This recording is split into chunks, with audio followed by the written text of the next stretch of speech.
Something a little new today. So I hope you see that my screen, you're seeing it. It's not from a video that I'm taking with my screen behind me. So I hope you like it. We're going to start lesson 10 today. So we know that Ivan had been talking about being back at home. He is, Ruby was in the cage with Mac, and Mac has the claw, and then, Ruby has nightmares. But our learning target here, it says, I can show how a character works through a set of challenges. Right now, I think you guys are going through some challenges with everything that's going on through this pandemic, through the COVID-19, right? I mean, Ivan has his challenges in the sense that he is trying to keep his promise that he made to Stella in regards to Ruby, but sometimes there's setbacks. He is only a gorilla. He's in a cage. Ruby's in a cage. What can he really do to help her and protect her when they're separated by those bars? So we want to look and see what are some things that Ivan does to protect Ruby, okay? And so this whole lesson 10, 11, and 12 will be a section, part 4, keeping promises and the fight for freedom. So that leads me to believe that maybe, just maybe, there's some freedom happening for them, meaning they're going to break out. I don't know. So these are word clouds, okay? And a word cloud is a collection of words that all have to do with the same topic. So words that are more important are the big words, and then there's some smaller words. So if you look at the main one here, it says learn. So that's probably about school. And think about all the things you do at school. It says field trips, projects, hope, experiments, make friends, challenge, class space, create, build, new, learn. There's lots of things in here with school. And the other one reminds me of Wild Earth and things that maybe, especially those who get to go to the Wild Earth after school classes, get to experience. And then, again, you've got dirt, rivers, sun, birds, all things that you would see outside if you're with Wild Earth or outside on your own or on the playground, okay? So this is about keeping promises, ways Ivan tries to keep his promise to Stella, and then maybe setbacks or challenges that he might have, okay? There are 2 vocabulary words for this lesson, and I'm pretty sure you've heard of them, but you might not know what they mean. Incompetent means not having or showing the necessary skills to do something successful. So it means that you do not have the skills to do something successful, or you haven't shown that you can do that particular thing successfully. And we've also discussed at school, sometimes people are excelling at one thing and they're not excelling at others. Okay, and just because you don't excel at something doesn't mean that you're not wonderful.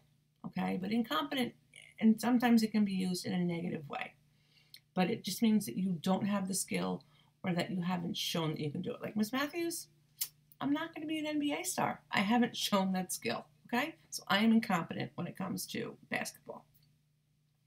Temperamental, showing unreasonable changes of mood. Hopefully, you have witnessed Miss Matthews being temperamental, where I can be all sweet and then suddenly somebody did something, most likely didn't do their homework, or they lied. You got it. Showing unreasonable changes of mood. So I'm pretty sure you've witnessed that, and maybe you've been that way, okay? But that is our information for that, and I'm going to cover myself up really, so you don't have to see me. Okay, and then this chapter is called Another Ivan. When morning comes and the parking lot glimmers with dew, I see the billboard on the highway. There I am, the one and only Ivan, bathed in the pink light of dawn. I look so angry with my furrowed brow and clenched fists. I look the way my father did the day the men came. I am, I suppose, a peaceful sort. Mostly I watch the world go by and think about naps and bananas and yogurt raisins. But inside me, hidden, is another Ivan. He could tear a grown man's limbs off his body.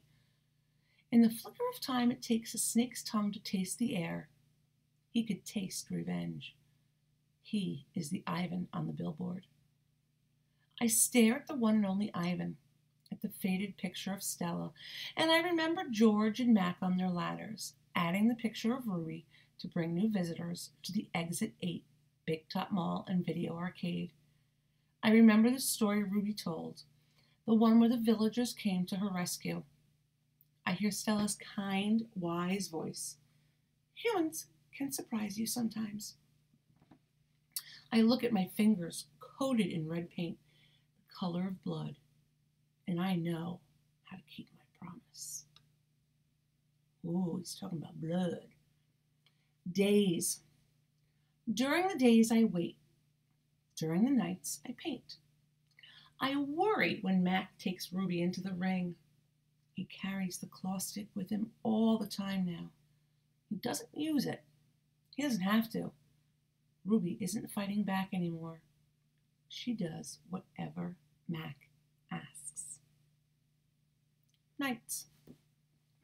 I close my eyes. I dip my fingers into the paint.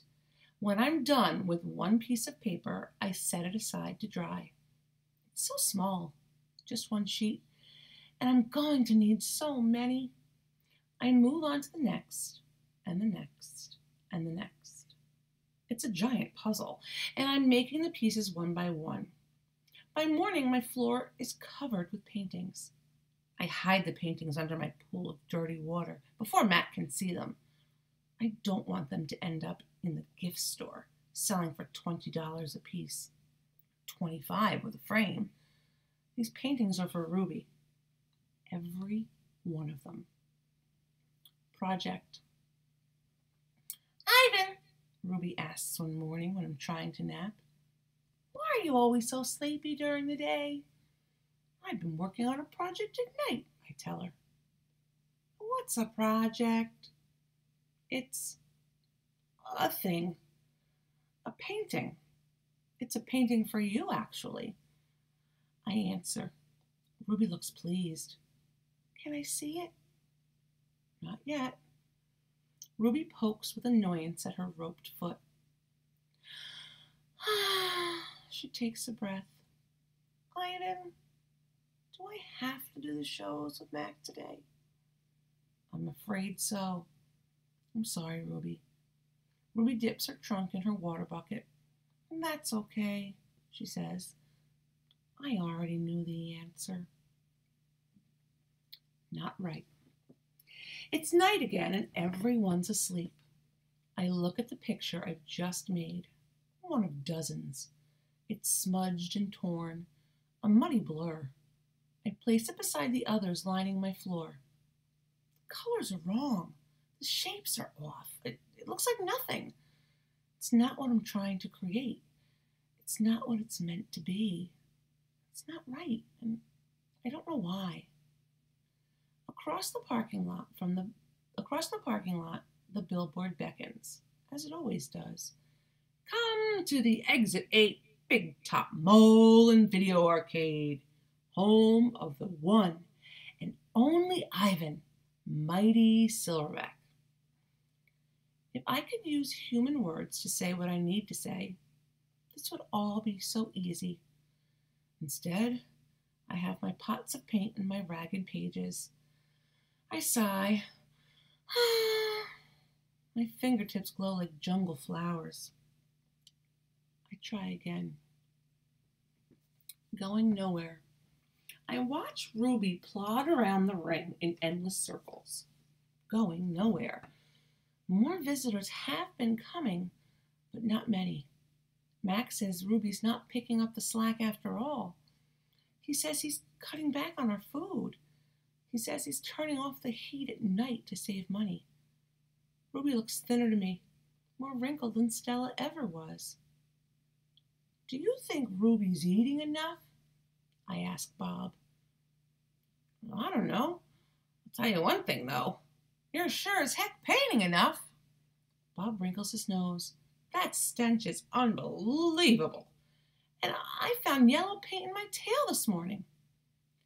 Bob isn't happy about my night painting. He says it's unnatural. Now, while I work at my art, Bob sleeps on Not Tag. He claims he prefers her because she doesn't snore. He says her belly doesn't rise and fall and make him seasick. What is this plan of yours anyway? Bob says. If you explained it to me, I could help out. He gnaws at his tail. Maybe I could come up with something that doesn't involve, paint. I can't explain it all, I tell him. It's an idea in my head, but I can't get it right. And anyway, I'm almost out of supplies. I should have known I wouldn't have enough. I kick at my tire swing. It's splattered with drops of blue paint. It's a stupid idea. I doubt that, Bob says. Smelly, yes. Stupid, never. Bad guys. Most of the day I doze. Late in the afternoon, Mac approaches. Bob slips under Not Tag. He prefers to keep a low profile around Mac. Mac's gaze falls on my pool. A corner of one of my paintings is visible. What's that, big guy? He asks. I calmly eat an orange, ignoring him. But my heart is racing. Mac kicks at my plastic pool. Underneath it are all the paintings. Mac yanks on a piece of paper. It slips out easily, and he doesn't seem to notice the other paintings. The page is striped with green, which is what happens when blue paint and yellow paint get together. It's supposed to be a patch of grass. Not bad. Where'd you get the paint anyway? George's kid, he considers. I'll bet I can get 30 for this picture, maybe even 40. Mac turns on my TV. It's a Western. There's a human with a big hat and a small gun. He has a shiny star pinned to his chest. That means he is the sheriff, and he'll be getting rid of all the bad guys. If this sells quick, I'm getting you some more of that paint, buddy, Mac says. He walks away with my painting, Ruby's painting. For a moment, I imagine what it would feel like to be the sheriff. He wants to be in control. Ad. Good news, huh? Bob says when Mac's out of earshot. Looks like you might be getting some more supplies. I don't want to paint for Mac, I say. I'm painting for Ruby. You could do both, Bob says. You're an artist, after all. While I watch the movie, I try to come up with a new hiding place for my paintings. Maybe, I think, fold them once they're dry and stuff them into Not Tag. It's a long movie. At the end, the sheriff marries the woman who owns the saloon, which is a watering hole for humans, but not horses.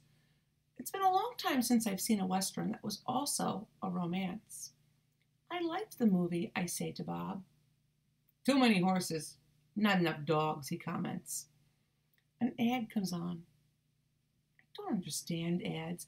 They're not like Westerns where you can know who the bad guy is supposed to be. And they're hardly ever romantic, unless the man and the women are brushing their teeth before they face lick. I watch an ad for underarm deodorant. How do you know who's who if they don't smell? I ask Bob. Humans reek, Bob replies. They just don't notice because they have incompetent noses. Another ad comes on. I see children and their parents buying tickets, just like the tickets Mac sells. They laugh, enjoying their ice cream cones as they walk down a path. They pause to watch two sleepy-eyed cats, huge and striped, dozing in long grass. Tigers. I know, because I saw them on a nature show once. Words flash across the screen, accompanied by a drawing of a red giraffe. The giraffe vanishes, and I see a human family staring at another kind of family. Elephants, old and young. They're surrounded by rocks and trees and grass and room to wander. It's a wild cage, a zoo. I see where it begins. And where it ends, that wall that says, you are this and we are that, and that is how it will always be. It's not a perfect place. Even in just a few fleeting seconds on my TV screen, I could see that. A perfect place would not need walls, but it's the place I need. I gaze at the elephants, and then I look over at Ruby, small and alone. Before the ad ends, I try to remember every last detail. Rocks, trees, tails, trunks. It's the picture I need to paint. Imagining. It's different now when I paint. I'm not painting what I see in front of me. A banana, an apple. I'm painting what I see in my head. Things that don't exist. At least, not yet. Knot tag. I pull out knot tag stuffing. Carefully, I fill her with my paintings, hiding them so Mac won't sell them. She's large, bigger than Bob, but I still have to crumple a few of them.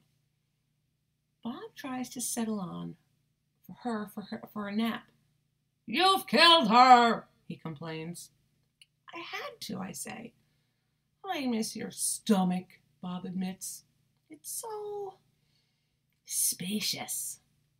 When Julia arrives, she notices that I've used up my paints and paper.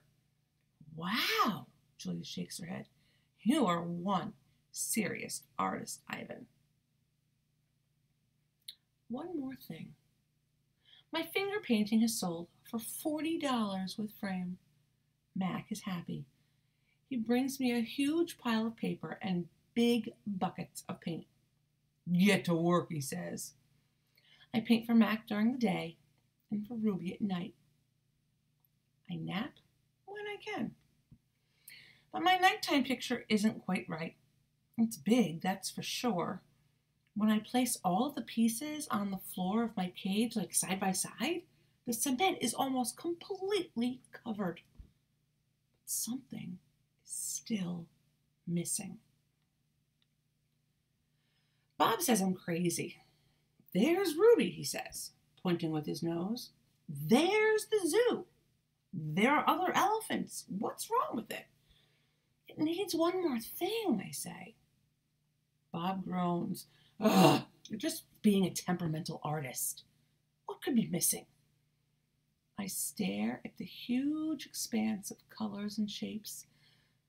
I don't know how to explain to Bob that it isn't done yet. "I'll just have to wait," I say at last. "Something will come to me, and then I'll know my painting is finally ready." Okay? I hope that you liked this. There's a little suspense. But you will have an activity to do, of course. And I will see you next time I see you.